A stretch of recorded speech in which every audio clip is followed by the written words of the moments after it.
16 na taon makalipas ang trahedya. Muling sinuri ng Mines and Geosciences Bureau ang Boak River. Ngayon, 1 meter from ito yung river bed, nandun sa lalim yung tailings ng river. Voluntary inspection. Mahina po ang 1 billion piso po dito para mag-relocate po. Gaya ni Aling Elisa, naapektuhan rin ng arsenic ang katawan ni Wilson Manuba. Pero, nakuha niya ito hindi sa Boak River kundi sa Kalamkan Bay, kung saan siya madalas naningisda. Nagtambak din kasi ng tailings sa Kalamkan Bay ang Malcapel Mining. Hanggang sa nabuo ang may tinatawag nilang Kalamkan Causeway na 8 kilometro ang hawak. Nasulat na po sa paan natin ito. Makatapos po ako yung nagpindalan. Ngayon po doon ako nakatulong sa Tailings ang minahan ng Malcapel Bay. muro. Lumaki po siya. Hindi po bumagaling. 3 ulit, ipinaopera ni Wilson ang kanyang mga sugat. Ngunit patuloy lamang na bumabalik at lumalaki ang mga ito. Kaya pinayuhan siya ng mga doktor na ipaputol na ang kanyang kanang binti. Maging ang ama ni Wilson na si Mang Pedro ay nagdiagnos din na mayroong arsenical keratosis. Ayon kay Direktor Hasareno, naglagak ng $12 milyon ang Fraser Dome na Canadian partner ng Malcapel para sa rehabilitasyon. Kaya lamang hindi daw ito nakarating sa gobyerno. Ang Malcapel, nasasabing gastos nila ito, wala tayo talaga formal na record para masabing talaga nagamit sa rehabilitation dahil nandyan pa rin ang nag-claim ng damages. Ganon, pwedeng magtanong, kaninong bulsa kaya? O, saan kaya napunta ang $12 milyon? Pero baka po kasi po, interview lang po. Sinubukan namin kunan ng pahayag si Ginoong Teodoro Bernardino, ang may-ari ng Malcapel. I don't think he would be interested. Sa pag-aaral ng MTV, hindi man nanlilinis ang unang pinsala. May nakaamba na namang trahedya na maaaring idulot ang Malcapel dahil sa posibleng paghuhuraw ng maulaglik waste dump. Ito pinakadelikado na yun sa Malcapel. Wala ho rin yung ito. Meron na, kailangan tapasin ito ito pa. Wala rin ito mawin. Wala ito bawal, parang nalilinaw din. Nasaan ang pagkukulang?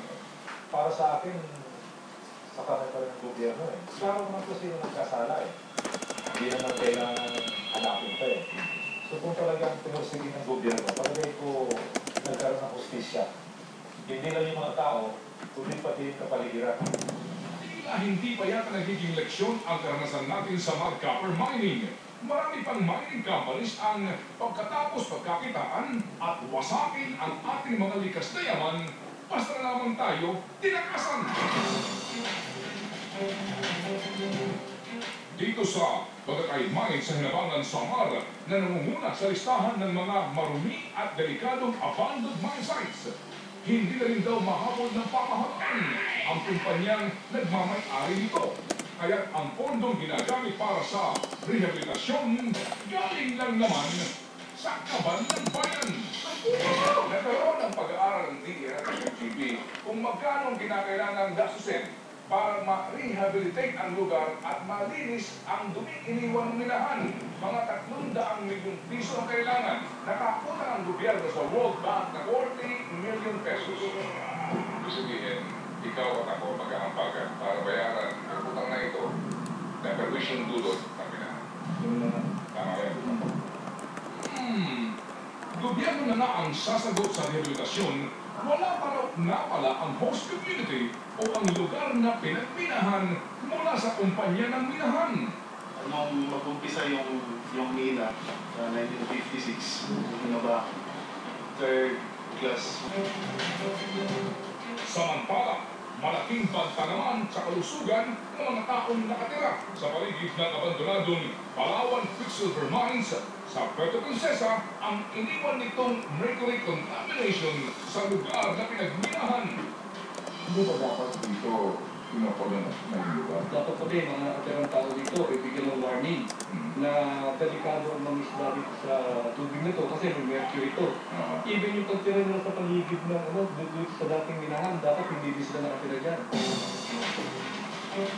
Kasabay naman ng pagpalis ng CDCP Pasay Mines sa bayan ng Pasay sa Negros Occidental ang paglaho rin ng mga benepisyong tinatamasa ng komunidad. Sinayang ng buildingan, hospital, gymnasium, commercial center, kahit yung administration building ko. Yung mga iba naman, ibininta ko na kumuha halaga na. Parang dinawin na nila yung mga binigay nila doon. Naiwan niya ngayon yung respect. Nasaan na ang sinasabing kakapit na kaunlaran ng pagmimina? May solusyon pa nga ba ang Sangkaterba sa damakmak na problemang dinala at dinadala ng mga minahan sa ating bansa? Pailon ngayon! Pailon ngayon!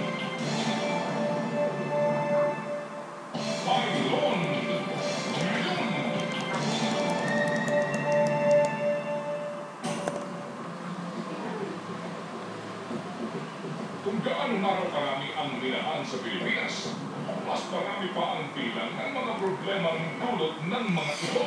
Ayon sa MTV, sa 33 large-scale mining operations sa buong Kabulukan, may katapat kaagad itong 77 mga kaso. Bakit yung mga mining company malalaki na kinakailangan pa silang sabihan, sulatan, o idemanda para umaksyon sa perwisyo ibinibigay sa kalikasan? Hindi natin kasi ma-claim na lahat na nag-operate na yan ay talagang responsible. Meron talagang mga delinquents. Yan yung ating hinahabol. Isa rito ang laban sa Benguet Corporation. Isa si Benjamin Philip Romualdez sa mga may-ari ng naturang korporasyon na siya ring kasalukuyang pinuno ng Philippine Chamber of Mines. Karagalaw perwisyo ang hatid sa mga residente ng Santa Cruz Nickel Project ng Benguet Corporation sa Zambales. Nakadulang po ng puti ang agrikultura ng buong Santa Cruz. Ang mga umaani ng 100 kaban sa ngayon ay nasa 6 kaban na lang ang mga naaani nila. Pangalawa po ay ang mga mangingisda. Pag umulan po, ang dagat namin ay malapot na. Kulay nikin na po ang dagat. Ang naglalakihang truck naman na meron dalang nickel ore, may at paraot pa rito. Hindi makontrol ang ibinubungang alikabok. Gaano kabigat nakabangga ang mga dambuhalang na ito? Mabibigat po ito dahil alam po ninyo, ito mga minang ito, hindi naman ito pag-aari ng mga ordinaryong tao. So ito ay mga maraming kaibigan na pwede nilang hingin ng tulong. Baka siguro iniisip nila na itong mga obserbasyon namin ay kaya-kaya nilang maiwasan ng malusutan. Sa kabilang banda, hindi lang daw dapat ay bulton sa mga ahensya ng pamahalaan ang lahat ng sisi sa magandang kalagayan ng mining industry dito sa bansa. Kailangan natin ng isang mas makatao at makabayang pakaharap sa pagmimina. Binubuo ngayon sa araw isang People's Mining Bill. Inaasahan na sa batas na ito, magkakaroon na ng industriyang tunay raw na makakalaga sa likasyaman at binibigyang prioridad ang kapakanan ng ating bansa. Pero ang realidad, medyo malubak at malayo pa ang biyahe ng People's Mining Bill. Baka matagulan pa ng lateral. Kaya, mas kinabangan ngayon ng taong bayan ang mining policy na binubuo ng Aquino Administration. Sa exclusive interview ng Pailon ngayon kay Pangulong Nonoy Aquino, sinabi niyang siya inismayado sa pagkasira ng ating kalikasan dahil sa pagmimina. Turo na ganito, sir? Kayo ba ay nakapunta na po sa kahit na po lang ng ilang minahan, sir? Sir, hindi pa tayo nakakapunta sa mining site. Opo. Naging pa rin kailangan natin pag-diskusyonan din. Makikita mo actually mo already, nakakabulan mo. So, paano na naging okay yan? Maski magturuan sila, nangyayari. May responsible minors na hinayaan, bumuo independently, pinatay yung kung saan nag-breed. At pag nasira mo yung common belief sa sabi between 5 to 10 years bago ma-rehabilitate. At para sa mga naiinip sa panukalang mining policy, tiniyak muna ng Pangulo na totoong matutugunan ng kanyang administrasyon ang mga problemang kinakaharap ng industriya ng minahan. Yung kasi, inipot natin sa mga stakeholders, may lang na kontipa, tuloy lang natin bagong pasa sa akin. Hindi pa nakikita yung results ito last na ito sa mga stakeholders.